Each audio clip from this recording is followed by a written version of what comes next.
what would be another way you could try to differentiate between a nerve tissue condition in the lower leg versus contractile? How would you try to figure that out? What's that? Yeah. Contractile, you're going to do something to contract the muscle. So tendonitis type of problem, you're going to have issues where you contract it. Where you contract that muscle, you're pulling on the spot where it attaches. Okay, so what would you try to do to find out if it's nerve tissue, like a stress fracture? What's that? Would you do a passive movement? How do you move your tibia?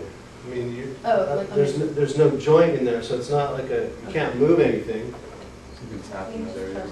Yeah, you can tap on it, or you can do this too, right? Because what's that compression?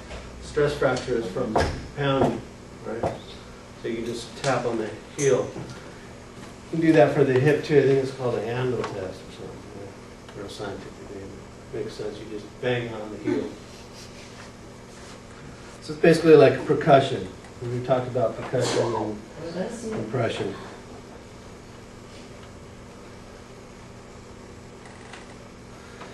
All right, so then now you get into the lateral compartment, and then we're just talking about the peroneal tendonitis. So it's the same typical tendonitis issues that applies just to the lateral side. In this case, though, you can have, kind of like when we talked about the biceps tendon, where it's got that groove, and then it's got a retinaculum that goes over it. If that gets torn there, you can have that tendon that snaps across the lateral malleolus. So that's a subluxing peroneal tendon. And again, the typical types of things, you can go over that. Tends to be worse in the morning or before activity. Tenderness along the tendon.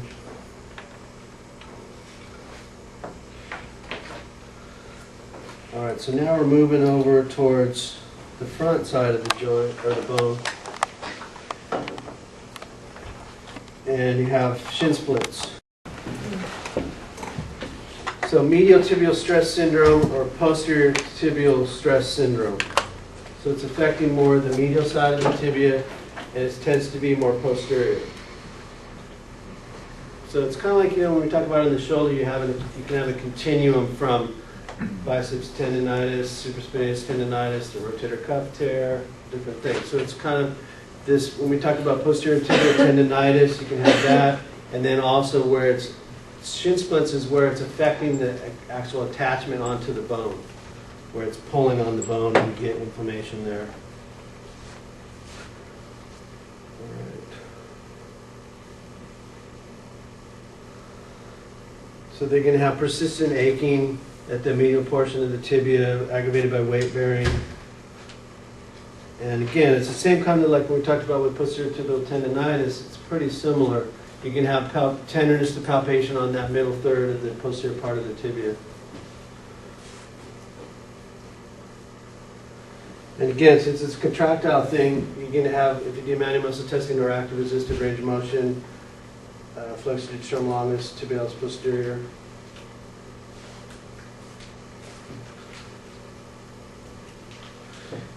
And then to rule out a stress fracture, you can do a bone scan, where it's going to show increased uptake.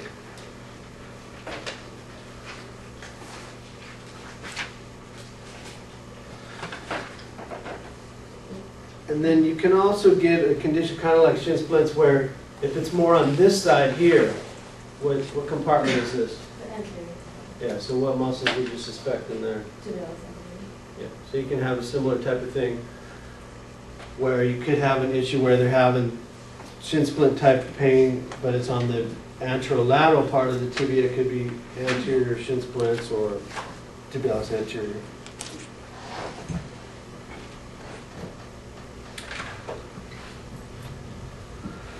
All right, so then talking more specifically about the anterior compartment syndrome. The anterior compartment it's bounded by bone, and then you have sheets of fascia. So it's kind of an enclosed compartment. If you have swelling in there, it doesn't have a lot of places to go. Okay? So it's kind of like a tube that's sealed at the top and the bottom. And if you have swelling in that area, it just increases the pressure in there. And eventually you can have problems where it's going to affect the nerves and vascular structures inside of there. So it can either happen as a direct impact. You know, if you get what happens when you hit something, you get a bruise, you're going to have microscopic internal bleeding. So it's basically swelling in that area that's just going to puff it up. So you can have an acute injury that way. Or you can have repetitive injury that's going to have maybe set up like a chronic inflammation type of thing where you're going to have swelling that way as well. So basically, it's going to build up pressure in that area. So, you know, exertional, if there's hypertrophy of the muscle, blood flowing into the muscle, anything that's going to cause it to expand and swell, and it's got nowhere to go. Okay? You know, you get hit in your biceps, it's right to your skin, there's not really a tight fascial sheath that it covers it, so it can swell up. But in this area, there's really not anywhere for it to go. So you can have decreased blood flow, and it can affect the nerves.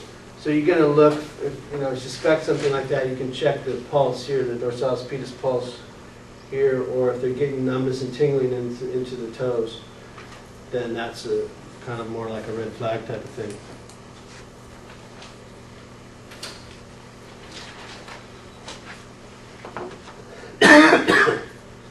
So basically we're talking about this area here. And then you've got the blood vessels and nerves in that area here. You know, you also have the lateral compartment. Posterior compartment, there's more room for it to expand out, so you don't really have to about it happening in the posterior part. It's more in the anterior where you have the problem. And again, it's tibialis anterior, extensor term longus, extensor hallucis, and then you have the deep peroneal nerve and anterior tibial artery.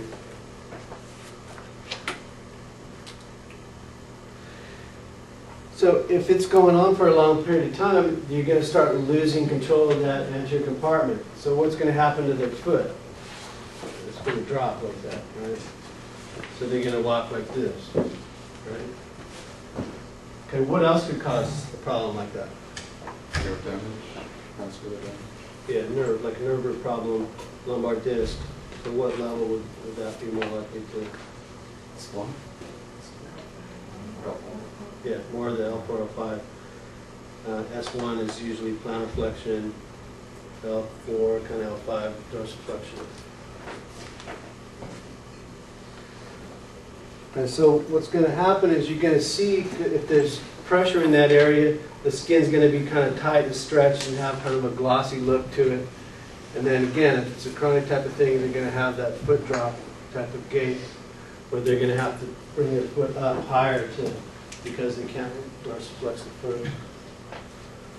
And then they might have decreased sensory, and then, like I say, decreased blood flow. So you could, if they have a numbness and tingling into the toes, or they have decrease in the dorsalis pedis pulse.